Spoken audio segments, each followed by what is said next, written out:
And with the hopes and dreams of saving at least $10,000 and go back home and start my own business over there. What kind of business before you keep going?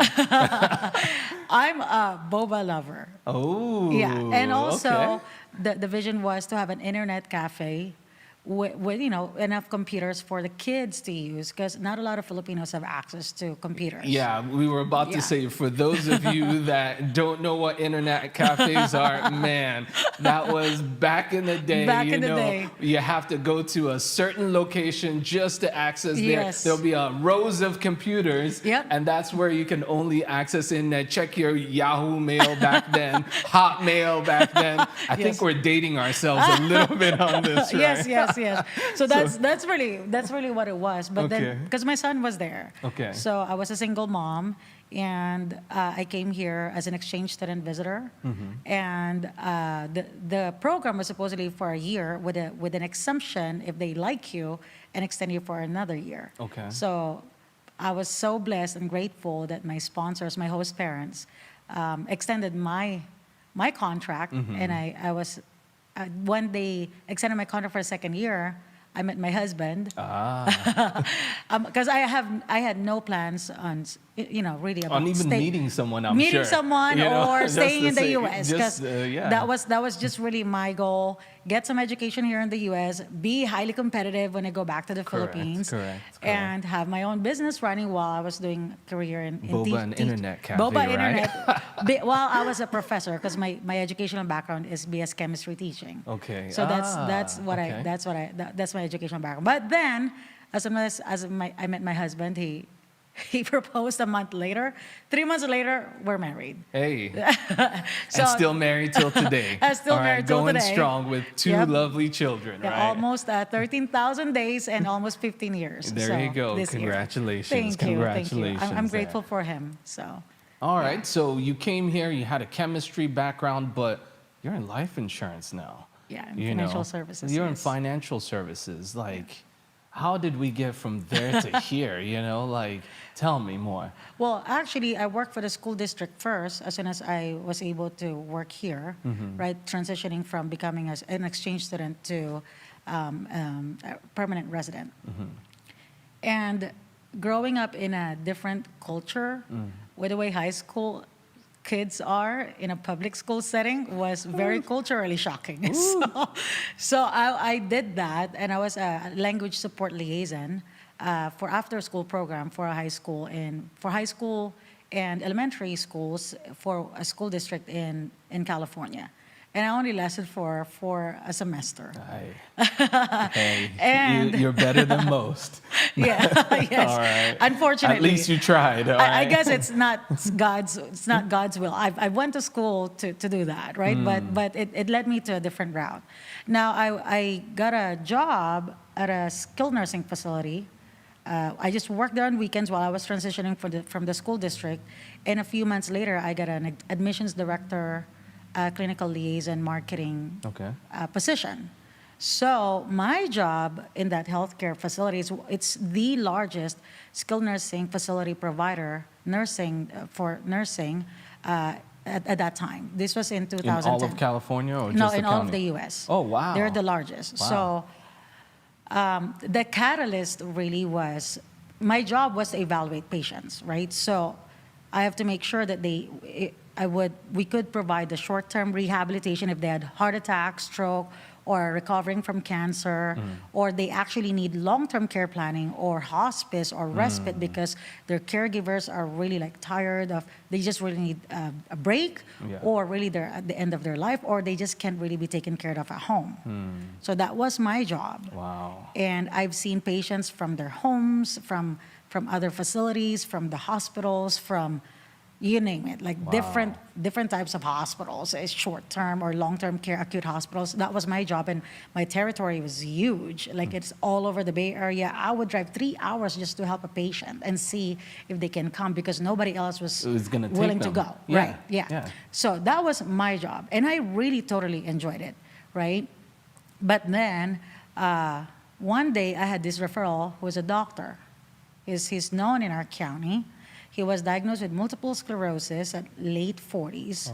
And early 50s, he's already total care. Wow. Okay. Who plans on being sick at late 40s and not being able to provide for a family Yeah. early 50s, Yeah. right? So with that, he was supposed to be, there's a lot more, but I'm not going to share because my executive director, we actually had a discussion because she wanted me, and I love her, right? Because we know every business has to run like a business. It has to be profitable, Of right? course, of So course. same thing as hospitals and healthcare facilities. But at that time, she wanted me to put him in a because like a room, and there's 3 bedrooms, Oh. and this doctor, he's lucid, he's there, right? But it's just that he can't. His body is not able. His Yeah. total care. And she wanted me to put him in a 3-bedroom in the middle of 2 patients who are demented. One is screaming all day long. Oh, no. And I was like, I can't put him there, right? So I really wanted him to put in a semi-private room, and have the dignity that all of us need, right? Yeah, Because yeah. they're demented patients. So I mean, everybody deserves Good care. good care. Yeah. Yes. But I was able to negotiate that with my boss in exchange for 3 more patients. So that's how I was able to help that patient be in a room that they really wanted, right? Yeah. Because he was on Medicaid, he was Medi-Cal. So that means the government is paying because he spent down all of the savings. He already Oh, exhausted wow. all of his resources, Wow. right? And the catalyst was, the last straw was, his wife was very stressed out. I don't think she really worked a lot because he was the provider. And then they had a daughter, who was a beautiful daughter. I think she was also going to med school. And I will never forget, it was a Thursday afternoon. He was supposed to be transferred at 2 p.m. in a non-emergency ambulance transport.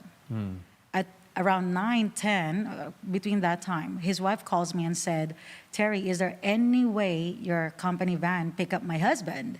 And I was like, well, we can make arrangements and see what our driver's schedule is. But the doctor's orders for him to be transported through non-emergency ambulance transport. Yeah. And really the bottom line is they didn't have the money to pay privately for that non-emergency ambulance Yeah. transport. It's the last day. Wow. He's going to live in his house Wow. and leave to live in a place he doesn't want to be Yeah. really in, Yeah. right? No one- So Yeah. that was my introduction to knowing more about money, financial services.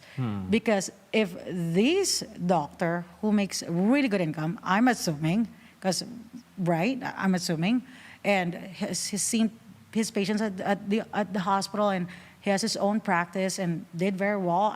I'm pretty sure he's a sought-after doctor. Yeah.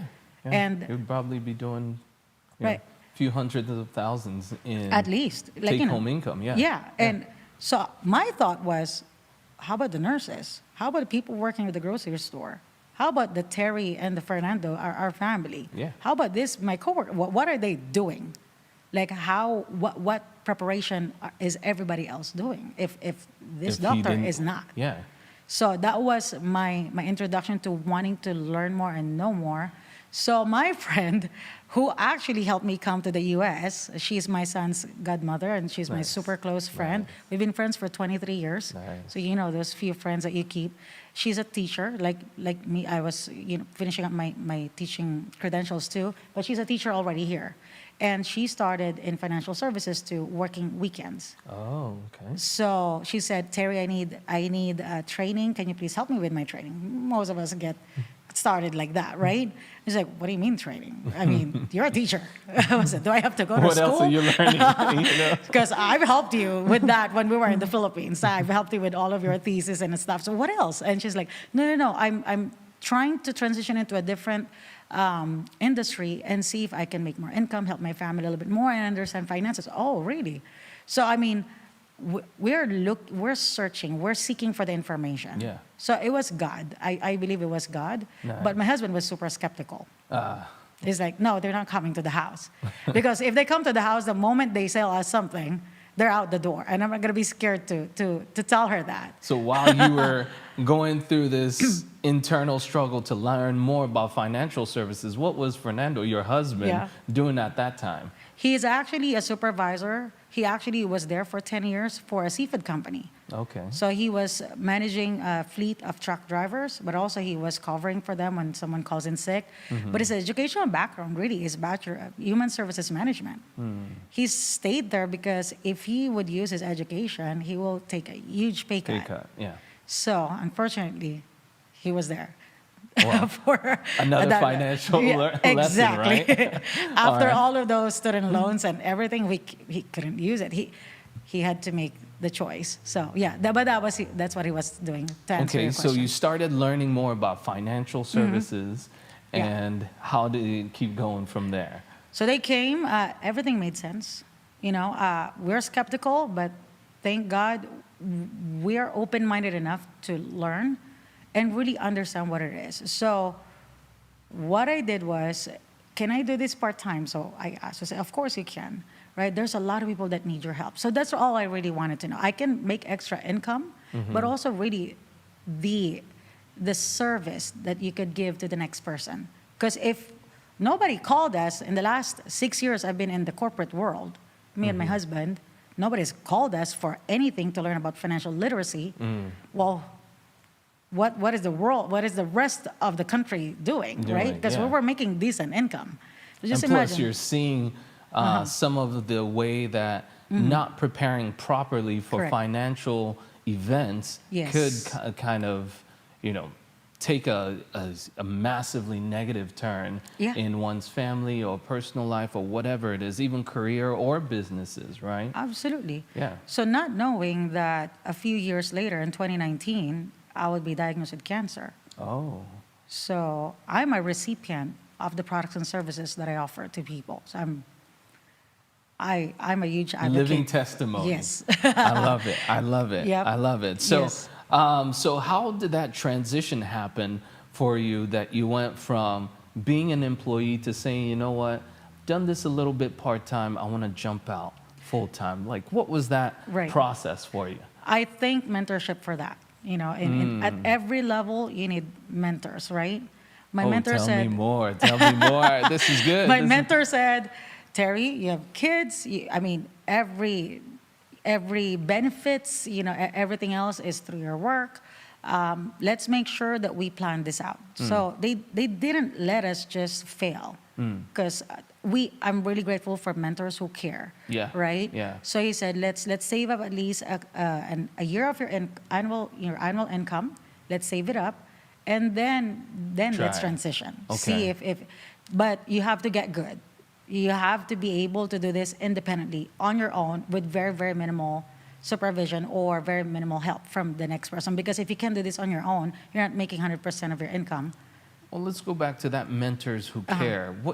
I mean, a lot of people ask for advice from different people around them. Right. Right. So what do you consider a mentor versus somebody who's just giving you advice? So, someone I can be accountable to, right? Accountability is big. Accountability is not for them. It's for me.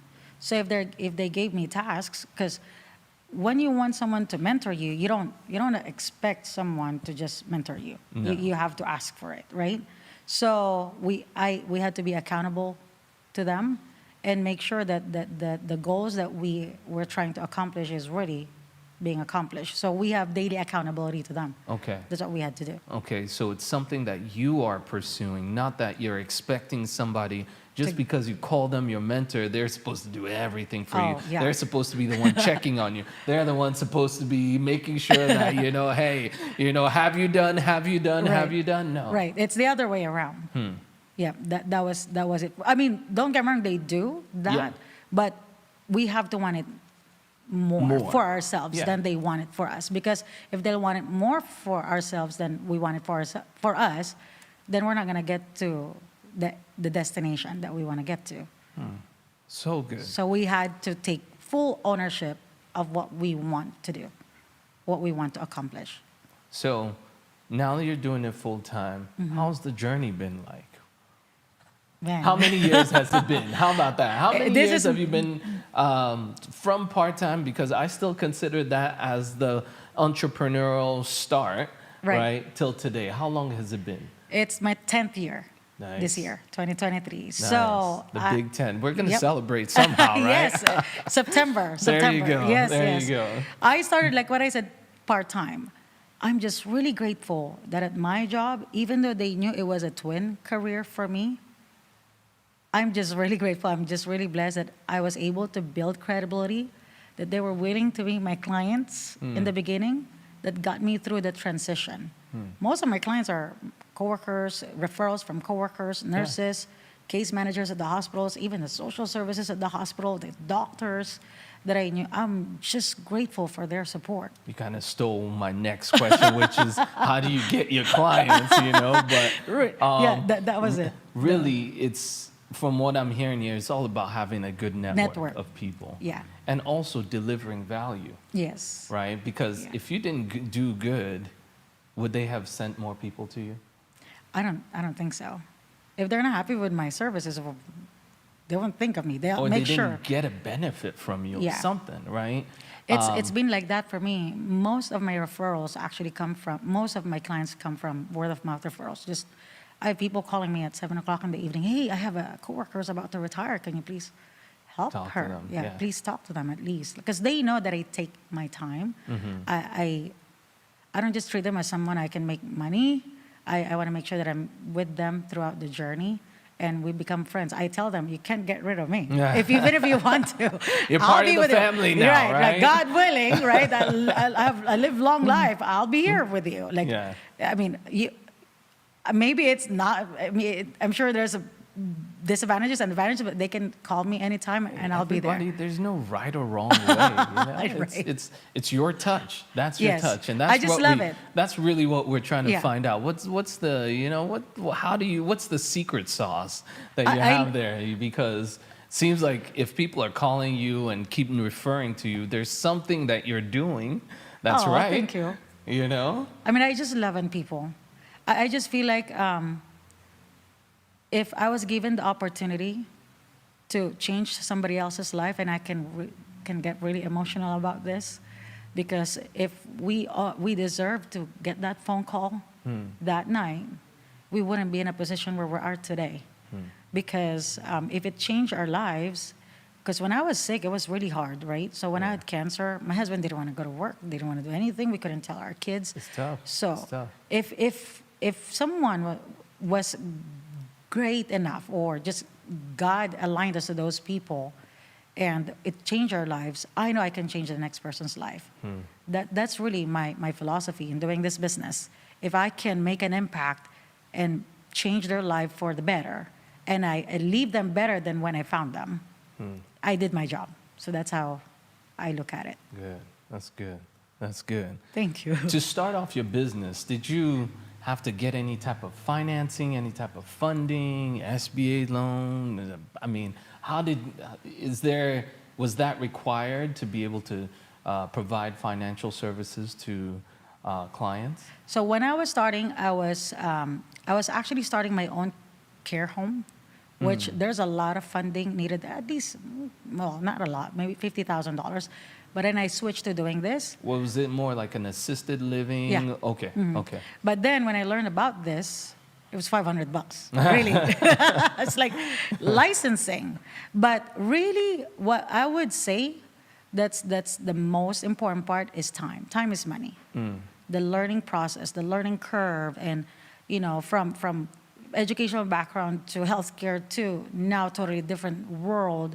That's really where the most of the investment came from. It's like the time. time that I had to put in and learning. Ooh, I got more for you, because now that you're talking time, it's like nowadays people just want to jump into something Yeah. and make all the money today, right Yes. now. I want it right now. Oh, it's going to take me 5 years? No. I need to do it now. Yep. Tell us more about why invest time, right, to be able to be a successful entrepreneur. My mentor said, Terry, you want to get good at this? You put in 10 years or 10,000 hours as fast as humanly possible. I said, I'll get the 10,000 hours. I want to get good at it, really good at it. But you as have to fast as sleep. What are you doing? So I had to do that. And because when he said, to really make a big impact, you have to be good. People have to be able to rely on you and be able to trust you, because we're talking about people's most of the time is their life savings. Yeah. So you don't want to practice on that, right? Yeah. So you don't want to do that. So I never been okay. I'm a mom, 2 little kids. When I started, my husband wakes up at 4, leaves the house at 4:30, and comes back home 6, 7, 8 o'clock in the evening. So mommy, employee, full-time employee, 24/7 on call at my job, and I have to do this business at the same time. So the kids and I get up between 6:30, Get 'em leave the ready for house school. 7:30, Yeah. drop them to school at 8:30. I have to be at my workplace at 9, usually late, or I have to be at the hospitals where I need to see patients, and then do Blame it on all traffic. day. Blame it on traffic. Exactly. Not all the time, but I mean, sometimes. But I mean, that was my life, and that's every single day. And the hospitals will call Terri at 9 or 10 o'clock in the evening from the ER, Yeah. because Terry's There's the only somebody- one yeah. who's going to answer the phone call to admit patients at 9 or 10 o'clock. That was Because my that's routine. it's a need. Yes. That type of work Yeah. has a 24/7 need. Yes. Can't say, hey, somebody is not going to need that type of care At the midnight. ER, correct. No. And then I have to take them, right? So I had to juggle that, but I didn't want to do that forever. So I had to make a decision that it's either this or send the flowers, right? I had to learn this, so I had to juggle it 2 times a week in the evenings, and then a little bit Saturdays. When I started making money, I was like, oh, okay, I can do it, right? Making And then- sense now. Now, I really devoted at least 20, 25 hours extra on top of my 50-hour work week. Man. Yeah. For 16 months. Wait, say that again. How many hours again? Let's say that so that they can hear you real nice. Into that camera right there. All How right. many hours? So I was on call up to 50 hours a week, plus another 20, 25 hours, maybe 30 more, learning this business, Now that's building dedication. this business. That's Yeah, dedication. for 16 months. Yeah. One thing I say as entrepreneurs, if you're good at your craft, you know how to do it forwards and backwards. Right. Because everyone's issues and problems or whatever they're coming to you for is never at a set point. Correct, Right? yeah. So you have to be able to understand how did they get there without maybe them having to tell you too much. Right. With your experience, you're able to kind of deduce what is necessary to take them to that finish line. Right. Right. So you can't have that expertise or be that expert if you're just playing around with Right. it. Just right? testing the waters. Yeah, you can't do just that. test the waters. Right. Not if you want to go full on, be an entrepreneur. You've got to Right. commit to it. Right. And that's what I'm hearing there. Oh, thank That's you. awesome. That's awesome. Thank you. That was it. Part of the financial services that you do is going to be life insurance, right? Right. So I always have this burning question to all my life insurance folks out there that have that do this business. It's like, why should I get life insurance? That the benefit really is after I die, right? So I don't get any benefit, Right. So like, why should I even think about it, right? If I'm not here, what's the point? Right. Some people look at it like that, right? It's funny that's how most people think. And then I make it a joke about it. Come on, man. You can't be jealous and dead at the same time. And they're like, well, that's right. Okay. And then if I'm with a husband and wife, I said, do you love your wife? Well, they're not going to say no in front of their wife, at No. least. I would say, Hopefully not. right. If something happens, because, you have not met someone immortal yet, right? No. So, if something happens to you, if you really love your family, do you want to really leave them in shambles? Do you want to leave a legacy or a liability? Do you want to leave them a legacy or burden? It's a choice that we make. That's good. And not only that, life insurance is a tool that a lot of people use for many different reasons. Correct. Right? It's not just when we pass away, though it's one of the main reasons why people get it.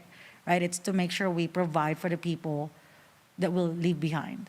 That's good. Right? Actually, that takes us a perfect segue into what you do for businesses and business owners, you know, Right. this executive bonus plan. Right. Right. That's one of the financial services or financial tools, Yep. of financial products that you provide for business owners. Can you tell us a little bit more what executive bonus plans are all about? I love business owners who love to give a little bit more to their employees, right? An executive bonus plan is really a tax code. You know what it is. Right. You know? IRC section 162. They're benefits, right? So Right. it's a product and it's a, you know, tax Right. plan. Go Yes. ahead. So it's simply put, it's a way to reward key employees to make sure you help recruit, retain, and give them additional supplemental benefits to keep them loyal to you, right? Or as a business owner, you could also give it to yourself instead of giving to the government. Pretty much. What do you want? Right? Give it to the government, or as long as it's reasonable compensation to you, right? You could give it to yourself and benefit you and your family. Because this type of life insurance, a lot of people use it as a supplemental retirement income, which is tax-free. Ooh, we're going to come back to that supplemental retirement income, Yes. but keep going. Which is tax-free. So, I don't know, for example, right? It's not really exactly an executive bonus plan, but it's the same concept. You've heard of Jim Harbaugh? Yes. Yeah. Football Michigan coach. Wolverines. Michigan. Yep, Yes. yep. So College football, yeah. the only way Michigan State University is keeping him, well, not only way, but he loves it, right? It's his alma mater. So one of the biggest part of his compensation plan is a cash value life insurance. So they put in, by the way, just a disclosure, it doesn't have to be this amount. Okay, we're going to be talking It would about be it, but- nice if it was paid to me, Exactly. right? But go ahead, So tell we're us. talking about sometimes a few $100s, but it's just to make it a point, right? They give a lump sum of $4 million and $2 million every single year for the next 5 years. So they put $14 million in his cash value life insurance. If something happens to him, if he passes away, the beneficiaries will receive up to $35 million. Wow. It will take care of his family and his legacy, generational wealth. Oh, of course. And also, it will allow the university to find a good replacement for him for that amount. Now, if that doesn't happen and he completes the agreement, right, he can use it as a tax-free retirement income. He is projected to at least pull out about 1.4 tax-free income, but from the time he's 66, if I'm not mistaken, until he's 1.4 million a a year. year, until from age 66 until he is age 95. Wow. Wow. It's a win-win. It's Yeah. a win-win. It's for a the way to university. keep him there, Yeah, right? exactly. Because where, I mean, probably there are some other colleges that can pay that much and all that stuff, you know. Right. But you know, this is a good additional bonus to his salary and a way Exactly. to keep him there. Yes. Also, So it's really, they call it the because golden handcuffs. the longer he stays, Yeah. the better it is, right? Yeah. Because But- there's more being paid into that program. Right, and it's a great deal for everybody involved. If Yeah. I really look at it, Yeah. his wife is happy, right? His kids are happy, his employers are happy, and he's happy. Yeah. So how could you lose? And his team is happy because he's there. Of course. Right. Of Yeah. course. Of course. So tell us a little bit more about what kind of objectives would you have with executive bonus plans? Well, it really depends on the business owner. Do they have top performing employees that they want to keep, right? Because if you don't give them the extra benefits sometimes, right? So if you really want to keep them, you got to give them supplemental benefits. So it's either you keep them or they work for a competitor. And nowadays it's so hard to just find Yes. good staff. Yeah, So why don't you keep the good staff? right. You know. The good thing about it is you can select the employees that you'd like to give it to. Oh, so There's- it doesn't have to be like No. all this Correct. type of employees or everybody qualifies. It's Right. not like a retirement plan then, is it? Because those have some stipulations on who vests and so on, right? Yes, amen. Yes, yes. Interesting. And then there's no DOL approval needed.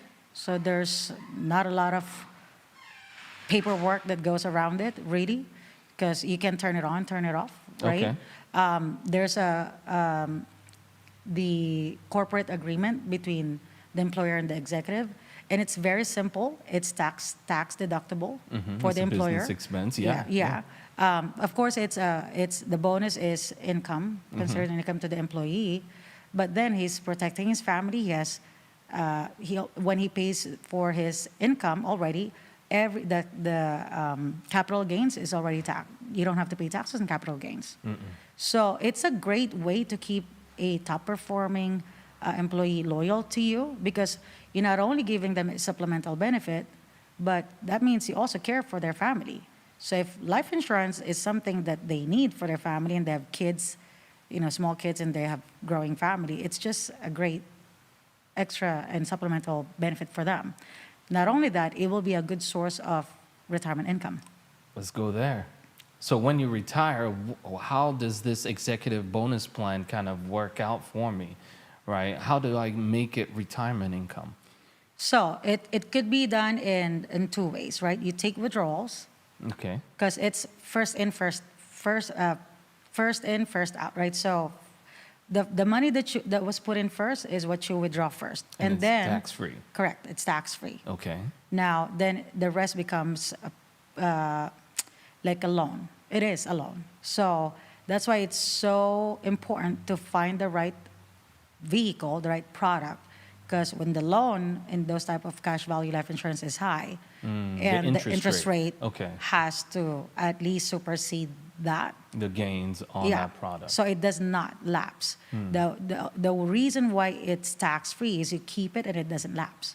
So if you keep it until you pass away, I call it like you have to marry it and not divorce, right? So you have to keep it until you're So alive. it's the work to figure out that right number, Yeah, to so- make it tax-free retirement Correct. income when it's time for that. And that loan goes against your death benefit then, Correct. right? Yes. Okay. That's why I always say these types of strategies and types of plans make sense only if it's structured properly and funded, structured correctly and funded properly. It has to be structured like that. You can't just treat it as a life insurance. It has to be structured the way it's supposed to be. Now, these plans, these executive bonus plans, is there a time limit? Is it like a 1-year thing, a 5-year thing that I'm locked into having to do this for my employees? Well, I wouldn't say 1 year, because then it's going to become a huge tax liability. If you put like a huge lump sum, we have to structure it maybe at least 5 years. At least 5 years? At least Okay. 5 years, as long as it's funded correctly and the time frame and the age of the employee and how much we're going to be putting in. So it has to be done that way, but at least 5 years. Okay, And the can- numbers have to make sense. Can an employee have multiple executive bonus plans? So maybe there's one that I say, hey, I only want it to be this much, right? Just to test it out and see if it works. And then once I fund it for 5 years and all that stuff, I do another one, another 5 years after that. Is that possible? Great question. It is possible because it is based on the insurable need of the executive. So Okay. if there's a need for the insurance, of course, then yeah, because it has to go through underwriting process. So, for example, if you're 30 years old, you can have as much as 30 times of your annual income, Okay. 35 times of your income. So if it's within that threshold, and we can still put another million or another 2 million, then yeah, by all means, I have 4. Why not, So, right? Why so not? yeah, why not? Oh, no, that's good. All right. So one thing I'd like to ask all of my, everyone that comes here is going to be, with everything you know now, if you were to go all the way back to Terri that was at that center, the facility, healthcare facility, and right before you jumped out into being an entrepreneur, what would you do differently? That's always a question I get, I believe so it didn't take that long, is to believe in myself that I could do it sooner.